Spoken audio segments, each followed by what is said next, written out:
அடுத்த திமுக கூட்டணியில் இருக்கக்கூடிய விசிகா பற்றி ஒரு செய்தி வந்திருக்கு சார். அம்பேத்கர் அவர்களுடைய அரசியலை சொல்லி உங்களை PhD முடிக்க வச்சேன், போய் மறுபடியும் பால்வாடி என்ற டிவிக்கில போய் சேர்றீங்களே அப்படின்னு சொல்லியிருக்கதா செய்தி வந்திருக்கு. தினமலரில் வந்திருக்கு நியூஸு பார்த்தேன். ஒரு நேற்றைய செய்திகளில் ஒரு விஷயம் வந்தது, நீங்கள் பார்த்துருப்பீர்கள் என்று நினைக்கிறேன். திருச்செந்தூரில் புதிதாக 2 பேரை மாவட்ட செயலாளராக விசிகேவில் நியமிக்கப்பட்டிருக்கார்கள். ரைட்டா? கல்யாணத்துக்கு மாப்பிள்ளை பொண்ணு ஊரில் போவாங்க, பார்த்துருக்கியா? அவங்க கூட காருக்குள்ள உட்காந்தா சார் போவாங்க. இவங்க தேர்ல போறாங்க. இவங்க முன்னாடி அந்த இது இருக்குங்களா, அதனால காருக்கு முன்புறம் அது மேல ஏறி உட்காந்து போறது. உட்காந்துக்கிட்டு போய் பின்னாடி ஆம்புலன்ஸு கையான்னு கத்திட்டு இருக்கு. அதுக்கு வழி விடாமல் 102 பேர் மேலே கேஸ் போட்டிருக்காங்க. இதான் அந்த PhD. நீங்கள் PhDயாக இருக்கலாம், நான் அதை மறுக்கலை. விஜய பால்வாடின்னு சொல்கிறதுலாம் ஓவரா தெரியல உங்களுக்கு? உண்மையிலே அவ்வளவு அரசியல். அம்பேத்கர் தான் இந்த மாதிரி திமுக மாதிரி கழிசட கட்சி கூட கூட்டணி வைக்க சொன்னார் அம்பேத்கர். கம்யூனிஸ்டுகளோடு கூட்டணி வைக்க மாட்டேன், தலித்து விடுதலைக்காக நான் தனியாகத்தான் போட்டியிடுவேன், தனியாக பாடுபடுவேன் என்று குடியரசுக் கட்சியை தொடங்கியவர் அம்பேத்கர். கம்யூனிஸ்டுகள் அன்னைக்கு நல்ல கம்யூனிஸ்டுகளாக தொழிலாளர்கள் விடுதலைக்காக பாடுபடும் ஒரு அமைப்பாக அந்த அமைப்பு இருந்துச்சு. அப்போவே சேர மாட்டேன்ட்டார் பாஸ். ஏன் சேர மாட்டேன்ட்டார்? இதில் பார்ப்பன ஆதிக்கம் இருக்கிறது. அங்கே நீ தலித்துக்கு நியாயம் பண்ண மாட்டேன், தொழிலாளின்னு சொல்லிட்டு நீ தலித் அடிமையாக வச்சுருப்ப. கம்யூனிஸ்ட் கட்சியின் தலைமை பிராமணர்களிடம் இருக்கிறது, சாதி கட்டுப்பாட்டில் தான் கம்யூனிஸ்ட் கட்சி இருக்கிறது. இப்படி பேசுனவர் அப்படியா இருக்கிற நீ? முறைச்சு பார்த்தேன். அதான் லேசர் எடுத்து தட்ட சொன்னேன், சரியாக தட்டலை. இதான் அம்பேத்கர் அரசியலா? அதை மறக்க மாட்டேன். ராஜீவ்காந்தியாக இருந்தால் தான் உனக்கு அந்த வழி தெரியும். ஒத்தால 20 பேர் போய் உயிருக்கு பயந்து ஒருத்தன் ஓடுறான் பார் கவுன்சிலுக்குள்ளே, அங்கே போய் அடிக்கிறீங்க. அடிச்சுட்டு அவன் மேலேயே கேஸை போட்டு விட்ருக்கீங்க. ட்ரீட்மெண்ட்டுக்கு அனுப்பாமல் அவனை போலீஸ் ஸ்டேஷனில் பெஞ்சில் உட்கார வைக்கிறீங்க. இன்னைக்கு வரைக்கும் அந்த வழக்கு யார் மீதும் நடவடிக்கை இல்லை. ஒரு தலைவர் மேடையில் பேசலாமாப்பா? அப்படி இன்னும் மனசார மாட்டேங்குப்பா. முறைச்சு பார்த்தான், 2 தட்டுனேன், சரியாக தட்டலை. இதான் அம்பேத்கர் சொல்லி கொடுத்தாரா உனக்கு? இதான் PhDயா? அந்த பசங்க விவரமாக இருக்காங்க. அவங்க செய்கிற அரசியல் உங்களுக்கு செய்ய தெரியல. ஒரு லேப்டாப்பை கொடுத்த உடனே முதல்ல அதில் விஜய் படத்தை போட்டு இன்ஸ்டாவில் அப்லோடு பண்ணி, அதானே அரசியல் இன்றைக்கி? இளைஞர் மத்தியில் சேரக்கூடிய அரசியல் அதானே? நீங்கள் என்ன அரசியலை சொல்லி கொடுக்குறீங்க? நீங்கள் பண்ணுற என்ன வேலை வைரல் ஆகுது? அடி அவனை முறைக்கிறான், அவனையே போட்டு அடிச்சு விட்டு அந்த ஸ்கூட்டியில் வந்தவனை போய் தற்கொலை படன்றது. மூர்த்தி அவர்கள் ஒரு DGP ஆஃபீஸர் ஒரு போய் பத்திரிகையாளர் சந்திப்பு நடத்த போகிறேன்னா அவனை போய் செருப்பில் அடிக்கிறீங்க. இதான் அம்பேத்கர் அரசியலா? இதான் PhDயா? அதில் அடிச்சுட்டு அவர் மேலே குண்டாசு போட்டாங்க. ஜனங்க பார்த்துட்டு இருக்காங்கப்பா. ஏன் இவ்வளோ காண்டாவரார் சொல்லு? தாவேக மேலே பால்வாடி இல்லாட்டிலாம் பேச வேண்டிய அவசியம் இல்லை. ஓட்டுகள் செதறது போல. செதறெல்லாம் இல்லைம்மா, அப்படிலாம் சொல்லாதீங்கம்மா நீங்கள் தயவுசெய்து. மொத்தமாக போயிடுச்சுமா. நான் அம்பேத்கரை படிக்க வச்சேன் அப்படின்னு சொன்னோன்னா அம்பேத்கரை படிச்சுட்டு இந்த கழிசடைங்க கூட இருப்பானா ஒருத்தன்? கற்பி ஒன்று சேர் புரட்சி செய் என்கிறார் அம்பேத்கர். புரட்சி செய்யறதுக்கு போல நீ கட்டப்பூஜை தானே செஞ்சுட்டு இருக்க? சொல்லு ராஜா, புரட்சி செய்கிறவனுக்கு திமுக கூட என்ன வேலை சொல்லு. ஸோ நான் புரட்சி செய்கிறது அங்கே போகிறேன்னு சொல்லிட்டு நீங்கள் சொல்கிற அந்த பால்வாடியில் தான் போகிறான். மொத்த ஓட்டம் போயிடுச்சு தம்பி. அதுதான் இவர் பதறார். விஜயை திருப்பி கடிச்சுக்கிட்டே ஒரு இருக்கிறதுக்கான முக்கியமான காரணம், பெரும்பாலான விடுதலை சிறுத்தை கட்சியினர், தலித் சமூக மக்கள், விளிம்பு நிலை மக்கள், இளைஞர்கள் எல்லா வயதினரும் நார்த்தில் பூரா ஒரு விசிகே ஓட்டு பேங்க் நார்த்தில் தானே போயிடுச்சாங்கிட்டு. அந்த காண்டில் தான் பால்வாடிகள் அப்படின்னு வாய்க்கு வந்ததெல்லாம் பேசுகிறார். PhD படித்தவர் பண்பாக பேச வேணாமா? மாற்றுக் கட்சி தலைவரை பால்வாடின்னு சொல்கிறது. இன்னொன்று, நீங்கள் சொல்லித்தர PhD விட that balwadi is for better. அவ்வளோதான். அடங்கும் போது அத்துமீறி முறைத்து பார்த்தால் அடி, தூக்கி போட்டு மிதி, அதை மீறி திருப்பி தாக்கினால் குண்டாசை போடு. இதானே உங்கள் பாலிசியே சார். CPM சண்முகம் அவர்கள் சொல்லியிருக்காரு சார், திமுக கூட்டணியில் பேச்சுவார்த்தை தாமதமாக இருக்கிறது காரணம் என்னென்னா இன்னும் நிறைய கட்சி வந்துருக்குங்க. சொல்லியிருக்கிறதுலே முக்கியமானது என்னென்னா சார், 2 இலக்கத்தில் நாங்கள் சீட்டு கேட்போம்னு சொல்லியிருக்காரு சார். அதிமுக கூட்டணி தேராது, யாருமே வரவில்லை. எடப்பாடி கூவி அழைக்கிறார், ஆனால் ஒருவரும் வரவில்லை என்று திமுக கூட்டணி கட்சிகள் திமுக விமர்சனம் செய்து கொண்டிருந்தது. அது ஒரு வகையில் உண்மையாகத்தான் இருந்தது. பிஜேபி தவிர வேறு யார் இருந்தால் சொல்லிக்கிற மாதிரி கூட்டணி இன்றைக்கி ஒன்றா ஷேப் ஆகிட்டு இருக்கின்றதை நாம் தொடர்ந்து பார்த்து வருகிறோம். விரைவில் பிரதமர் தமிழகத்துக்கு வருவதற்கு முன்பாக முழுமையாக அது முடியும் என்றதை மக்கள் பார்க்கத்தான் போகிறார்கள், தமிழகம் பார்க்கத்தான் போகிறது. ஆனால் திமுக கூட்டணி வலுவாக இருக்கிறது என்று கணவரின் உயிருக்காக மனைவி தாலியை தொட்டு பார்த்து கொள்வது போல அடிக்கடி திமுக கூட்டணி கட்சி எங்கள் கூட்டணி வலுவாக இருக்குது, எங்களை யாரும் எதுவும் பண்ண முடியாது என்று பேசி கொண்டிருந்ததை பார்ப்போம். இன்றைக்கி இந்த கான்டெக்ஸ்டில் மார்க்சிஸ்ட் கம்யூனிஸ்ட் கட்சியின் செயலாளர் தோழர் சண்முகம் அவர்கள் விழுப்புரத்தில் அளித்த பேட்டியில் சொல்லியிருப்பதை நாம் கவனிக்க வேண்டும். எங்களுக்கு ஆட்சியிலெல்லாம் பங்கு வேணாம், நாங்கள் ஆட்சிக்கு தலைமை இருக்கும்போது அதில் நாங்கள் மற்றவங்களுக்கு பங்கு தர்றோம், ஆனால் இரட்டை இலக்கத்தில் போட்டியிடுவோம். இது ரொம்ப முக்கியம். இது கிட்டத்தட்ட ஆட்சியில் பங்கு கேட்குற மாதிரி தான். திமுக நெஞ்சை வெடிச்சிடும். சிபிஐயும் சரி, சிபிஎம்மும் சரி, ஈவன் விசிகே எல்லாரும் என்ன ஃபீல் பண்ணுறாங்கன்னா, கிட்டத்தட்ட இவர்களும் கொத்தடிமைகளாகவே இந்த 4.5 ஆண்டு காலத்தில் மாறி போய்விட்டார்கள், 5 ஆண்டு காலத்தில் மாறி போய்விட்டார்கள் என்பது உண்மை. அவர்களும் உணர்கிறார்கள். இது வெளியில் வந்து முட்டு கொடுக்குறாங்களே ஒழிய தனிப்பட்ட முறையில் பேசிக்கொள்ளும்போது கழிசட ஆட்சியாக இருக்குது. நீங்கள் கொடுக்குற 25 கோடிக்காக பல்ல கடிச்சிக்கிட்டு பொறுத்துக்கிட்டு மானகட்ட கேள்வியெல்லாம் மக்கள் கேட்குறாங்க, நம்ம அதை வாங்கிட்டு இருக்க வேண்டியதாக இருக்குது. இவ்வளவு பொறுமையாக இருக்கிறதுக்கு காரணம் இவர்கள் கொடுக்கக்கூடிய 25 கோடி மட்டும் அல்ல, கூடுதலாக சீட்டு வேணும். பணம் அவங்களுக்கு ஒரு பெரிய விஷயம் இல்லைன்றதை கண்டுபிடிச்சு. மார்ட்டின்ட்ட கேட்டிங்கன்னா அள்ளி கொடுக்க போகிறாரு. அவர்கிட்ட தான் வாங்கினீங்க 500 கோடி, இந்த மாதிரி அங்கேருந்து வாங்கி இங்கே கொடுக்குறேன்னு வாங்க சேர்த்துட்ற. தேர்தல் பத்திரத்தின் மூலமாக இவர்கிட்ட அவர்கிட்ட திரிவேணி இன்னும் 2-3 பேர்கிட்ட வாங்கி அடானிகிட்ட கூட காசு வாங்கி தான் நீ எங்களுக்கு தர்ற, கூட கூட அண்ணன்ட்டு அது நாங்கள் வாங்கிக்கிறோம். சீட்டை கூட கூடுதலா நீயே எல்லாத்தையும் அனுபவிச்சுட்டு போகணுன்னா சீட்டு கூட கேட்டால் தானாக அமைய போகுது கூட்டணி அமைச்சரவை. ரைட்டா? 2006 மாதிரி 96 சீட்டில் திமுக ஜெயிக்க வச்சா, இல்லை கருணாநிதி ஆண்டுகிட்டு போட்டணும், ஸ்டாலின் ஆண்டுகிட்டு போட்டணும் விட்டு போயிடுவாங்களா? இல்லையா? அதுக்கு தான் இரட்டை இலக்கம். 10 இடம் கேட்பாங்களா? மினிமம் 10 இரட்டை தான், 20 இரட்டை தானே. ஒரு காலத்தில் திமுக கூட்டணிலாம் அதிமுக கூட்டணிலாம் என்ற நினைவில்லை, திமுக கூட்டணி என்று தான் நினைக்கிறேன். 22 இடங்களில் மார்க்சிஸ்ட் கம்யூனிஸ்ட் கட்சி போட்டிட்டு இருக்கிறது கடந்த காலத்தில். 2006 தான் நினைக்கிறேன். கருணாநிதி அவ்வளோ சீட்டு விட்டு கொடுத்துருக்காரு. நீ என்ன பெரிய ராஜதந்திரியா? கூடு இல்லைன்னா தம்பி கூட போகிறேன்னு போயிடுவாங்க. இல்லை நான் சிபிஎம் பற்றி சொல்லியிருக்கேன், வம்புக்கு தனியாக போட்டிடுவாங்க. அவங்க இந்த ஒரு நிதி அளிக்கிற கூட்டம் தான் அது. 12 லட்ச ரூபா நிதி சேகரிச்சு அந்த நிதியெல்லாம் யாருன்னா தொழிலாளிகிட்ட உண்டியல் குலுக்கி வசூல் பண்ணி இந்த மாதிரி வாங்கிக்கிட்டு சும்மா தானே போட்டிட போகிறாங்க. அவங்க என்ன வாக்குக்கு பணம் தர போகிறாங்களா? 5 ஸ்டார் ஹோட்டல் தங்கணும்னு சொல்ல போகிறாங்களா? ஏசி காரில் சுற்ற போகிறாங்க இந்த வேட்பாளர். வேட்டி கட்டிட்டு ஒரு பீடி கட்டை எடுத்துக்கிட்டு அவங்க பாட்டு டீயை குடிச்சிட்டு பிரச்சாரத்துக்கு பண்ணிட்டு போயிட்டே இருப்பாங்க அந்த கட்சிக்காரங்க. ரைட்டா? அது மாதிரி பண்ணுறேன்னு சொல்லிட்டு வெளியில் போனால் உங்கள் கதின்னா எங்கள் தொழிலாளிகளே இந்த பாடுபடுத்துகிற நீ மக்களை என்ன பாடுபடுத்திட்டு இருக்கிற நீ? போன வாரம் போய் நாங்கள் அந்த வெனிசுலா அதிபருக்கு எதிராக போராட்டம் பண்ணலன்னா எங்கள் கம்யூனிஸ்ட் கட்சி செயலாளர்கள்லாம் போலீஸ் ஏறி மிதிக்கிறான். நீ வேடிக்கை பார்த்துட்டு இருக்க, 10 சீட்டு கூடு இல்லைன்னா போகிறான் அப்படின்ட்டுருவாங்க. ரைட்டா? திமுக கூட்டணியில் பிரச்சனை இப்போது தான் தொடங்க போகிறது. ஆனால் இதற்குள் இல்லாத கூட்டணிகளை எல்லாம் அவர்கள் உள்ளே சேர்ப்பது பற்றி பேசிக் கொண்டிருக்கிறார். இன்றைக்கி தமிழ் இந்து நாளேட்டில் ஒரு ராமதாஸ் ஐயா உள்ளே வருவதை திரும்ப ஏற்பாராட்டு இன்றைக்கி ஒரு நியூஸ் வந்திருக்கு. ராமதாஸ் ஐயா வந்து எனக்கு திரும்ப இருக்கக்கூடிய கூட்டணிக்கு செல்வது ஒன்றும் சிக்கல் இல்லைன்னு சொல்லிட்டார். ஆனால் இவர்களுக்கு சிக்கல். ஏற்கனவே இருக்கிற ஓட்ட பூரா தாவேக பக்கம் போய்கிட்டு இருக்கு. இதில் ஐயா ராமதாஸ் இருக்கக்கூடிய கூட்டணியில் சேர்ந்தால் மொத்த பேரும் போயிடுவான்டா. அங்கே என்ன தான் பண்ணுறது? ஏன்னா இரு தரப்புமே சரி ஒன்று சேர முடியாத அளவில் பேசிவிட்டார்கள். 2010-11 அந்த இளவரசன் திவ்யா இஷ்யூ ரொம்ப பேசிட்டாங்க 2 சைடும். அந்த இரு சமூகங்களும் ஒன்று சேர முடியாதபடி 2 தலைவர்களுமே 2 தரப்புமே மாறி மாறி பேசி ஒரு பெரிய பெர்லின் சுவரை இடையே எழுப்பி விட்டார்கள். இப்போ இவங்க 2 பேரும் உங்கள் வசதிக்காக ஒன்றா சேரன்னா அந்த சமூகம் ஓட்டு போடுமா? அவருக்கு ஐயாவுக்கும் ஓட்டு போடாது, அந்த டீமும் போயிடும் தவக்க பக்கம். அந்த பயம் இருக்கும்போது இந்த தப்பு செய்வாரா? அவர்களும் கூடுதலாக கேட்பார்கள். இந்த நேரத்தில் ஐயாவை உள்ளே கூட்டு வருது, தேமுதிக உள்ளே கூட்டு வருது, இதெல்லாம் சாத்தியமா? அந்நியர் வேறு அதிக நம்பர்ஸ் கேட்குறாங்க. ஆமாம், துணை முதலமைச்சர் கொடுத்துலாம் ஒன்றும் பிரச்சனை இல்லை. அவசரம் பொறுமை. ஸோ இங்கே தேராது என்று நினைத்த அதிமுக கூட்டணி உருவாகி கொண்டு இருக்கிறது, வலுவாக இருக்கிறது என்று சொல்லி கொண்டிருக்கக்கூடிய இந்த திமுக கூட்டணியில் இன்னும் சிலர்லாம் இப்போ பேசிக்கிட்டு இருக்காங்க. கூட்டணியில் கட்சி வந்தாலும் நம்பர்ஸ் எல்லாம் அவங்க சொல்லலை. ஒரே நாள் நம்பர் சொல்ல வருது பார்க்குறியா? நம்பர்ஸ் எல்லாம் பேசாமல் தான் எதுக்கு தான் இப்போ ஒரு அமித்ஷா போய் எடப்பாடி சந்திக்கிறாரு, நயனா நாகேந்திரன் போய் எடப்பாடி சந்திச்சுட்டு வர்றாரு, என்ன தான் பேசுவாங்க அவங்க? எப்படி இந்த வெனிசுலா அதிபர் வெளில கொண்டு வரதுன்னு பேசிட்டு இருப்பாங்களா? சொல்லுங்கம்மா. அதுக்கு என்ன அவங்க கம்யூனிஸ்ட்டுகளா? கோவனா? இப்போ திரு அன்புமணியாக இருக்கட்டும், டிடிவியாக இருக்கட்டும், இப்போ இணைகிறாங்கனாலே ஒரு ஐடியாவுக்கு வந்திருப்பாங்க. இவ்வளோ நம்பர்ஸ்னு இல்லாமல் போய் சும்மா இணைய மாட்டாங்கன்னாங்க சார். அன்புமணி டிமாண்ட் வைக்கல, அதை நான் சொல்லிடுறேன். வெளியில் பத்திரிகையாளருக்கு தான் அவரோட டிமாண்டை அவர் பத்திரிகை மூலமாக சொல்கிறார். அவரோட டிமாண்ட் அவர் வைக்கல. ஏன்னா அப்போ போய் டேடி சேர்ந்துக்க போகிறான்னு சொல்லிட்டு தான் முதல்ல லொடுக்குன்னு போய் சேர்ந்துட்டாரு. ஏன்னா அவர் திமுக எதிர்ப்பு நிலைப்பாட்டை எடுத்துட்டாரு.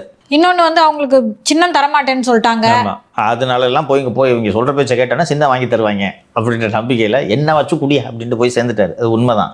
டிடிவி நம்பர் பேசாமல் போய் சேர்ந்துருப்பாரா? அவர் சந்திச்சுட்டு வந்திருப்பாரா? அதனால் அது ஒழுங்காக ஷேப் ஆகிட்டு இருக்கு. இங்கே தான் சிக்கல்.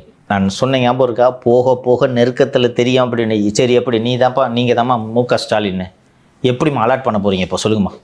அதே 6க்கு சிபிஎம் பிசிக்கெல்லாம் ஒத்துக்குமாம்மா? கேரளாலையும் சேர்த்து போட்டிடணும் போல. அது கலைஞர் அவர்களாது உங்கள் மீது எனக்கு அன்பு இருக்கிறது, இங்கே இருக்கிறது, அதெல்லாம் தேவையில்லைன்றாங்க. இவருக்கு அந்த ஸ்கில்லு கிடையாது. ரொம்ப கண்ணா அப்படின்னா சண்டை போட்டுருக்கேன் கூட உள்ளே போய் பார்த்து முடியா பெருசு சொல்லிச்சு அப்படின்னு போதும் அப்படின்ட்டு வந்துடுவாங்க. இவர் அப்படி பேசி ஸ்கில்ஃபுல்லாக நெகோஷியேட் பண்ணுவாரா? இன்றைக்கி இந்த கூட்டணி கட்சி தலைவர்கள்ட்ட கம்மி சீட்டு வாங்கிக்கங்க நெகோஷியேட் பண்ணி பேசக்கூடிய அளவுக்கு ஸ்கில்ஃபுல்லான ஒரு தலைவரை சொல்லு திமுகவில். அதிமுகவில் எல்லாருமே இந்த ஸ்கில் உள்ளவங்க. இங்கே ஒரு தலைவரை சொல்லுப்பா, நீங்கள் சொல்லுங்கம்மா, ஒரு லீடர் சொல்லுங்கள். சண்முகத்தையோ வீரபாண்டியனையோ திருமாவளவனையோ பேசி கன்வின்ஸ் பண்ணுறதுக்கு கனிமொழி விட்டுருங்க, அந்த மாதிரி செய்யாது இந்த வாட்டி. இதை அவங்களே வந்து இங்கே போட்டு உள்ளூரில் போட்டுறதை பற்றி யோசிச்சுட்டு இருக்காங்க. சொல்லுங்கள், ஒரு லீடர் சொல்லுங்கள். துரைமுருகன் செய்வாரா, நேரு செய்வாரா? எடுத்தோன்னே எப்படி ஆரம்பிப்பார் பேச்சுவார்த்தையா? சேகர்பாபு செய்வாரா? கட்ட பஞ்சாயத்து பண்றதுக்கு ஆளு வேணா சொல்லுங்க. அவர் சொல்லிட்டுவாரு, சண்முகத்தை பார்த்து கூசாம கேட்பாரு, யோ 3 சீட்டு தான்றேன், சோத்த திங்கிறேன் இடத்த திங்கிறேன்றவாரு. சண்முகத்தை பார்த்து, கம்யூனிஸ்ட் நான் என்ன அப்படி அதனால் அவரெல்லாம் இந்த வேலைக்கு அனுப்ப முடியாது, ரைட்டா? இந்த சாக்கடல் இந்த மாதிரி ஏதாவது வேலைக்கு தான் சேகர்பாபு அனுப்ப முடியும். யார் இருக்கம்மா பேசுறதுக்கு? நான் சீரியஸாக கேட்குறேன், சொல்லுங்கள். ஜெயலலிதா இருந்த வரைக்கும் சசிகலா தான் பேச்சுவார்த்தை நடத்துவாங்க. அங்கே எல்லாருமே பேச்சுவார்த்தை தான், பேச்சுவார்த்தை நடத்தக்கூடிய ஸ்கில்ஃபுல்லான ஆளுங்க தான். நத்தன்லாம் பல பேச்சுவார்த்தை நடத்திருக்காரு. தங்கமணி, வேலுமணி, யார் இருக்கா சொல்லுங்கள்? ஐயா கிட்ட பேசுறதுக்கு ஆழ்வார் அமைச்சர், வாசனை அமைச்சர்லாம் அனுப்பிச்சாங்க. அது சமூகம் சார்ந்து. நான் சொல்கிறது, இப்போ நீங்கள் எந்த ஜாதி திரு சண்முகன்றது எனக்கும் தெரியாது. அவர்கிட்ட ஜாதி வேலை செய்யுமா? ஆழ்வார் அமைச்சர் அனுப்பிச்சா அவர் ஒத்துக்குவாரா? அப்போ அதுக்கு அரசியல் தெரிந்த ஒரு முதிர்ந்த ஒரு தலைவர் வேண்டும். ஸ்டாலின் அவரே போகலாம், பெயர் இருக்கிறதல்லவா? உங்களுக்கு அவரை பற்றி தெரியாதுமா, சுத்தமாக இது வராது. ரிசல்ட்டை மட்டும்தான் அவர் எதிர்பார்ப்பார். இதுக்கான சாமர்த்தியம் அவருக்கு இல்லை. இதுக்கு மேலே வாய்ப்பு கொடுக்காதீங்க, விட்டுருங்க, ரைட்டா? யார் இருக்கா இப்போ பேச்சுவார்த்தையில்? என்னென்ன சிக்கல் நடக்க போகுது? மாப்பிள்ளை சார் இருக்கார்ல சார். மாப்பிள்ளை சார் இருக்கார். மாப்பிள்ளை சார் முன்னுக்கு கொண்டு வர முடியாதுல்ல. காங்கிரஸ் கிட்ட மாப்பிள்ளை சார் பேசிடுவார். சண்முகம் மாப்பிள்ளை மதிப்பார். சொல்லு, நடக்குமா? Hi I am South India Elon மஸ்க்குன்னு போய் சொன்னார், நான் ஒத்துக்குற சண்முகம். சொல்லு, அரசியல் தெரிந்த கனிமொழியால் முடியும். சண்முகத்திடம் பேசுவதற்கு கனிமொழியால் முடியும். கனிமொழியை பேச்சுவார்த்தை நடத்த அனுப்புறதுக்கும் பயம். மாநில அரசியல் கிட்டத்தட்ட நீயே கொண்டு வந்த மாதிரி ஆயிடுச்சா? கனிமொழியில்னா வேறு யாராலையும் ஸ்கில்ஃபுல்லாக நடத்த முடியாது. அல்வாதிகாரி அனுப்பலாமா?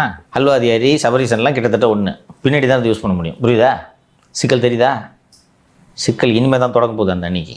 சார், நேற்று சிபிஐ அதிகாரிகள் அந்த விஜய் அவர்களுடைய பிரச்சார வாகனத்தெல்லாம் ஓட்டி ஆய்வுலாம் பண்ணாங்களே சார், என்ன கலந்துருக்காங்க? அதான் என்ன காரணம்? அதுக்கு தேவை என்ன சார் இருக்கு? நான் சிபிஐ ஒரு ப்ரொஃபஷனல் ஏஜென்சின்னு சொல்லியிருந்தேன், இப்போவும் சொல்கிறேன், ப்ரொஃபஷனல் ஏஜென்சி தான். விஜய் அவர்கள் திங்கட்கிழமை விசாரணைக்கு வர இருக்கிறார். அவர்கிட்ட எவ்வளோ நேரம் நின்னீங்க, லைட்டு ஏன் போட வேணான்னு சொன்னீங்க, வண்டியில் எங்கே உட்காந்துருந்தீங்க, அப்படின்லாம் கேள்வி கேட்குறது. வண்டி எப்படி இருக்குது, வண்டி எப்படி இயங்குதுன்றதை நீங்கள் தெரிஞ்சுக்கணுமா?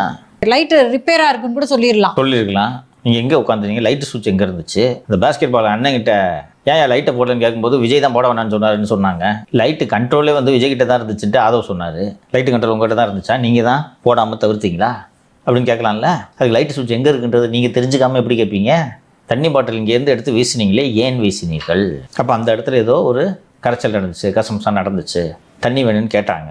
அவ்வளோ கூட்டத்தில் அங்கேருந்து ஒருத்தர் தண்ணி வேணும்னு கேட்டது இந்த ஸ்பீக்கர் சத்தத்தை மீறி உங்களுக்கு கேட்டு நீங்கள் தண்ணி பாட்டில் வாங்கி வீசினீங்களா?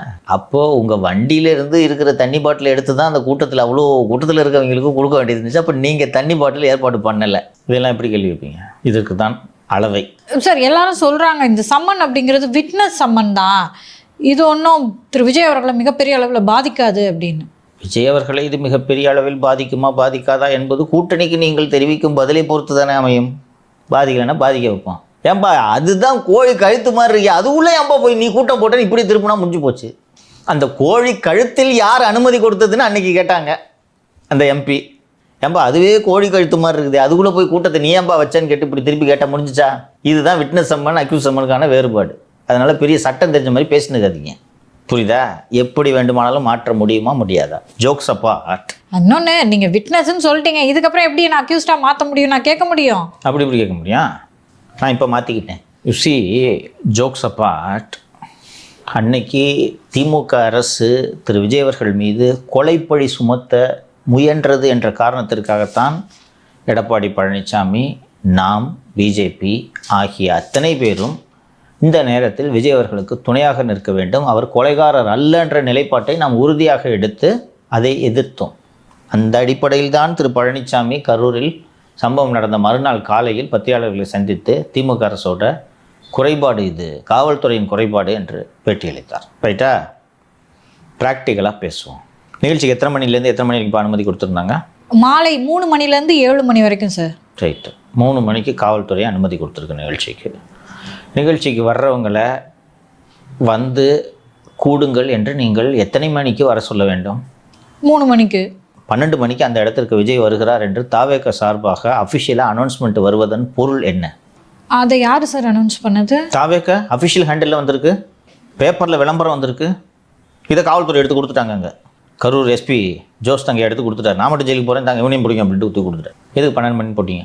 மதிய இடங்கிட்ட கேட்டிருக்காங்க, ஏப்பா எதுக்குப்பா இது யார் விளம்பரம் கொடுத்ததுன்னு புஷிகிட்ட கேட்டிருந்தா இதை வந்தான் இது போட்டு கொடுத்துரு. அவர் கோர்ட்லயே அப்படிதான் சொன்னாரு. மதிய இடங்கிட்ட கேட்ட உடனே நான் யார் கடைசியில் இந்த 12 மணின்றது யார் ஃபிக்ஸ் பண்ணுதுன்னு யாரும் பொறுப்பேற்றுக்க மாட்டேங்கிறாங்க. யாருமே ஏற்றுக்கலாம். இந்த விஜய் தலையில் தான் கட்டணும். அதை ஏன் விஜய் தலையில் கட்டணும் சொல்லுங்கள்? அவர் தானே தலைமை. அது மட்டும் அல்லாமல் இதுக்கு முன்னாடி 5 கூட்டம் நடத்திருக்கீங்க. 5 கூட்டத்துக்கும் குழந்தைங்களை தூக்கிட்டு வந்தாங்களா? இந்த மதுரை மாநாட்டில் அவ்வளோ தூரம் சொல்லியும் மொட்டை வெயில குழந்தைய தூக்கிட்டு வந்தாங்களா? கரூர் சம்பவம் நடந்த பிறகு ஜேபிஆர் கல்லூரியில் நடந்த நிகழ்ச்சியில் குழந்தைகளோடு வந்தவர்களை திருப்பி அனுப்பினீர்களே, இது போல் அதற்கு முன்பு நடந்த ஏதாவது ஒரு கூட்டத்தில் திருப்பி அனுப்பியிருக்கிறீர்களா? விஜய் கூட்டத்துக்கு குழந்தைகளோடு வந்தவர்களை திருப்பி அனுப்பினார்கள் என்ற செய்தி தெரிந்தால் குழந்தையோடு வரமாட்டார்கள் அல்லவா? நீங்கள் அதை ரசிச்சிங்க. எந்த இடத்துலையும் உங்களுக்கு உள்ளபடியே நீங்கள் இந்த கரூர் சம்பவம் நடந்து திமுக இப்படி போஸ்டர் கொலகாரப்படி சுமத்துச்சுன்றதுனால இதெல்லாம் டிஸ்கஸ் பண்ணலை. வேறு எந்த கட்சியை விடவும் உங்களுக்கு அதிகம் கூட்டம் வருதுன்றதை நம்பி தானே சிஎம் ஆகலாம் நீங்கள் நினைக்கிறீங்க. வேறு யாருக்கு இந்த க்ரௌடு வரலன்றதை நீங்கள் பெருமையாக நினைத்தீர்களா இல்லையா? மற்றவங்களாம் காசு கொடுத்து கூட்டிட்டோம், எங்களுக்கு அது மாதிரி பிரச்சனையே கிடையாது, நாங்கள் சொன்னாலே போதும். நீங்கள் இதை என்ஜாய் பண்ணீங்களா இல்லையா? இது வரைக்கும் காவல்துறையே 3 மணிக்கு தான் அனுமதி கொடுத்துருக்கு. இன்னொன்று காலையில் அன்றைக்கி சம்பவம் நடக்கிற அன்றைக்கி கரூருக்கு காலையிலே கிளம்புனாரா இல்லையா விஜய்? சென்னையிலேருந்து ஈவினிங் கிளம்பல, 3 மணிக்கு தான் அனுமதி, மதியம் தானே கிளம்பிருக்கணும். காலையில் கிளம்புனாரா இல்லையா? காலையில் இங்கே விஜய் கிளம்புறத வச்சு தானே 12 மணிக்கு விஜய் அங்கே வர்றாரு நீங்கள் அனௌன்ஸ்மெண்ட் கொடுக்குறீங்க. அப்போ காலையில் எதுக்கு கிளம்புறீங்க சொல்லுங்கள்? உங்களுக்கு எத்தனை மணிக்கு அங்கே வர்றதா திட்டம்? 3 மணிக்கு. 3 மணிக்கு அனுமதி கொடுத்துருக்கு. உங்களுக்கு எத்தனை மணிக்கு வர்றதா திட்டம்? மொட்டை வெயிலில் என்னென்னு பேசுகிறதா பிளான்? உங்களுக்கு ஒரு 6 மணிக்கு வரதா திட்டம் போட்டிருப்பீங்க. தனி விமானத்தில் தான் வர்றீங்க. அதுக்கு தகுந்த மாதிரி தானே உங்கள் ஃப்ளைட் ஷாட் இருக்கணும். காலையில் எதுக்கு புக் பண்ணி எங்கே இருந்தீங்க? 4 மணிக்கு நம்ம விஜய் இந்த ஹோட்டல்லேருந்தோ எங்கேயோ கிளம்பியிருக்காருன்னு நினைக்கிறேன். 12 மணிக்கு விஜய் இங்கே வர்றாருன்ற அனௌன்ஸ்மெண்ட்டை கொடுக்க சொன்னது யார்? விஜய்க்கு தெரியாமல் அது நடந்திருக்குமா? தெரியாமையே நடந்திருக்குதுன்னு வச்சுக்கிட்டா அதோட நோக்கம் என்ன? அப்போ கூட்டம் அதிக அளவில் சேர வேண்டும். திருச்சியை விட, பெரம்பலூரை விட, தஞ்சையை விட, நாகையை விட கரூரில் அதிக கூட்டம் என்பதை காட்ட வேண்டும்ன்றது தானே ஒரு கட்சிக்கு, ஒரு தலைவர்களுக்கு நோக்கமாக இருக்க முடியும். சொல்லுப்பா. ஆமாம் சார். வேறு ஏதாவது நோக்கம் இருக்க முடியுமா? க்ரௌட் அதிகம் கூட்டி காட்டணும், மற்ற கட்சிகள்லாம் மிரளணும், இதானே உங்கள் இன்டென்ஷனாக இருந்திருக்க முடியும். இப்படி தான் எல்லா கட்சியும் சிந்திப்பாங்க. எல்லா கட்சியும் சிந்திப்பாங்க. இது நீங்கள் இல்லைன்னா சொன்னீங்கன்னா போய் சொல்கிறீங்கன்னு அர்த்தம். அவ்வளோதான். மாசம் பார்த்தீங்களா? நாமளும் என்ன பார்த்தோம்? வீடியோ எல்லாம் பார்த்துருக்கும் போது யோ சரியான க்ரௌடுப்பா பேசணுமா இல்லையா? எல்லா கட்சிகளும் என்ன பசங்க இப்படி ஏறி குதிக்கிறாங்க. அந்த இடத்த யார் போய் ஆய்வு பண்ணுது? ஆதவர்ஜன் ஆய்வு பண்ணல. இந்த வேலுசாமிபுரத்தை புஷி போய் ஏதோ பார்த்துட்டு மதியழகனுக்கு நல்லா தெரியுது. மதியழகனாவது சொல்லியிருக்கணும்ல உங்களுக்கு. இன்னொன்று, காலையிலேருந்து அங்கே எல்லா சேனலும் லைவ் போட்டுக்கிட்டு இருந்துச்சு. அங்கே இவ்வளோ கூட்டம் மொட்டை வெயிலில் நிற்கிதுன்றது உங்களுக்கு தெரியுமா தெரியாதா? நீங்களும் அந்த டிவி பார்த்துட்டு தானே இருந்தீங்க. நிர்மல் வந்து டீ கடையில் அமர்ந்து டிவி பார்த்தாருன்ற அன்றைக்கி இந்த ஒரு செய்திலாம் வந்துச்சு, நினைவு இருக்கா? அப்போ டிவிலேருந்து கூட்டம் சேர என்ஜாய் பண்ணிட்டு தான் இருக்கீங்க. மொட்டை வெயிலில் குடிக்க தண்ணி கூட வைக்காமல் அவனை கூட்டம் சேர விட்டுக்கிட்டு வேடிக்கை பார்த்துட்டு தானே இருந்தீங்க நீங்கள். இன்றைக்கி அப்படியே உருகுறீங்களே. 41 பேர் செத்தவனே தானே உருகுறீங்க. அந்த கரூர் சம்பவம் நடக்காமல் இருந்திருந்தால் அடுத்தடுத்த இடங்களில் இதை விட அதிக கூட்டத்தை கூட்ட வேண்டும் என்று நீங்கள் முயன்றிருப்பீர்களா இல்லையா? அந்த சம்பவத்துக்கு பிறகு ஒரு பிரச்சாரமே பண்ணல தானே நீங்கள். அந்த ரோட் ஷோக்கெல்லாம் அனுமதி கிடையாதுன்னு சொன்னது பிறகு அதிமுக எத்தனை கூட்டம் நடத்திடுச்சு? அப்போ இதான் உங்கள் பொறுப்புணர்வா? அன்னைக்கு இந்த திமுகவோட நிலைப்பாடு மற்றும் கொடுமைகளின் காரணமாக நான் பேசவில்லை. உங்களால் 41 பேர் இறந்துருக்கிறாங்க. அவர்களை பார்க்க முயற்சி செய்தீர்களா நீங்கள்? நான் இன்றைக்கி கேட்குறேன், இதை எது கரூர்லேருந்து போனீங்க நீங்கள்? குறைந்தபட்சம் திருச்சியில் தங்கி அவங்க கூட இருந்தவங்கெல்லாம் கரூர் எல்லையில் இருந்தாங்க, இவங்க உள்ள விடல. விஜய் போயிருக்கணுமா வேணாமா? உலகத்தில் ஒரு இறந்தவர்களுக்கான நிதி உதவியை ஆர்டிஜிஎஸில் ட்ரான்ஸ்ஃபர் பண்ணுற கட்சியை உலகத்தில் எங்கேயாவது பார்த்துருக்கியா? வீட்டில் உயிரை பறி கொடுத்தவன வீட்டுக்கு கூப்பிட்டு இவர் இடத்துக்கு கூப்பிட்டு இளவு விசாரித்த கட்சி தலைவர் விஜய் தான். இப்போ இந்த கேள்விகளை எல்லாம் சிபிஐ எழுப்புமா எழுப்பாதா சொல்லுங்கள்? இது விஜய் பதில் சொல்ல வேண்டுமா வேண்டாமா? பிஜேபி அரசியல் இதெல்லாம் தூக்கி ஓரம் வைங்க. நானே எழுப்புறேன். நிச்சயமாக பதில் சொல்லிதாங்க. 41 பேர் சாவலன்னா இன்னைக்கு வரைக்கும் இது மாதிரி இதே பிஹேவியர் தானே இருந்திருக்கும். சொல்லுங்கம்மா. மதுரையில் 3 பேர் செத்தாங்க. அதுக்கான ரெஸ்பான்சிபிலிட்டியை நீங்கள் ஃபிக்ஸ் பண்ணிட்டு தான் இந்த 41 இறப்புகள் ஆயிருக்காது இல்லை சார்? அந்த ஜட்ஜி வந்து பத்திரிகையாளர்கள்ட்ட உட்காந்து பத்திரிகையாளர் சந்திப்பு நடத்துனதுனால நம்ம விமர்சனம் பண்ணோம் ஜஸ்டிஸ் அருணா ஜெகதீசன். ஆனால் அவங்க கேட்ட கேள்விக்கு சரிதானே, லைட்டை ஏன்பா போடல, பார்த்தா அப்படியே திரும்பி போயிருப்பாங்களே சொன்னாங்களே, சரிதானே? அது கரூர் மக்களே அதை கேட்டாங்க. சரிதானே? அது நீங்கள் ஆற்றும் அந்த வீர உரையை கேட்பதற்காக யாரும் வரவில்லை. எல்லாரும் டிவியில் பார்த்துக்குவான். அவ்வளோ தூரம் அந்த நெருக்கடியில் அச்சு புச்சின்னு வருது. ஒரு வாட்டி பக்கத்தில் விஜய் பார்த்துடணும் இல்லையா? அந்த லைட்டை போட்டால் என்ன கேடு உங்களுக்கு? போலீஸ் யோக்கியமாக நடந்துக்குச்சுன்னு நான் சொல்ல மாட்டேன், சொல்ல போகிறதில்ல. போலீஸ் அப்படி நடந்து கொள்ளவும் இல்லை. தொல்லை தான் கொடுப்பான். இன்னொன்று, உங்களோட ஒரிஜினல் திட்டப்படியே கரூர் உங்களோட பட்டியலில் இல்லையே, எதுக்கு மாற்றினீங்க? திமுக ஒரு மாநாடு நடத்தியிருக்கு, அதிமுக ஒரு பிரச்சார கூட்டத்தை நடத்திடுச்சு. அண்ணே அடுத்து நம்ம கெத்த காட்டுவோம். அவங்க என்னென்ன கூட்டம், க்ரௌடு. செந்தில் பாலாஜி திமுகவுக்கு கூட்டிய கூட்டத்தை விட, எம்ஆர் விஜயபாஸ்கர் அதிமுகவுக்கு கூட்டிய கூட்டத்தை விட நம்ம வைப்பு சும்மா கும்முன்னு இருக்கணும்னு சொல்லிட்டு தானே 12 மணிக்கு விஜய் வராரு நீங்கள் போட்டிங்க. சொல்லுங்கள், உங்களுக்கு தெரியும் நீங்கள் எத்தனை மணிக்கு அங்கே போக போகிறீங்கிறது உங்களுக்கு நல்லா தெரியும். 12 மணிக்கு விஜய் வராருன்னா அறிவிப்பு வந்ததுக்கான நோக்கம் திமுக அதிமுகவோட கூட்டத்தை அதிகம் காட்டணுன்றதா இல்லையா? பட் ஒரு அரசியல் கட்சினா அது அவங்களோட நோக்கமா இருக்கிறது ஒன்றும் தவறு இல்லை சார். நான் தவறு சொல்ல, அப்போ அதற்கான ஏற்பாடுகளை நீங்கள் தானே செய்ய வேண்டும் என்கிறேன். இன்னைக்கு நீங்கள் நல்ல நோக்கத்தில் பண்ணீங்க, எங்களுக்கு நாங்கள் பெரிய கெத்த காட்டணும்னு சொல்கிறீங்க, அது தப்பு இல்லைன்ட்டு மாலத்தி சொல்கிறாங்க. That is right. நீங்கள் கெத்த காட்டுறதுல கேப்பில் இப்போ 41 பேர் செத்துட்டாங்க, அதுக்கு பொறுப்பேற்றுங்கன்னு நான் சொல்கிறேன். இப்போ பதில் சொல்லுங்கள்.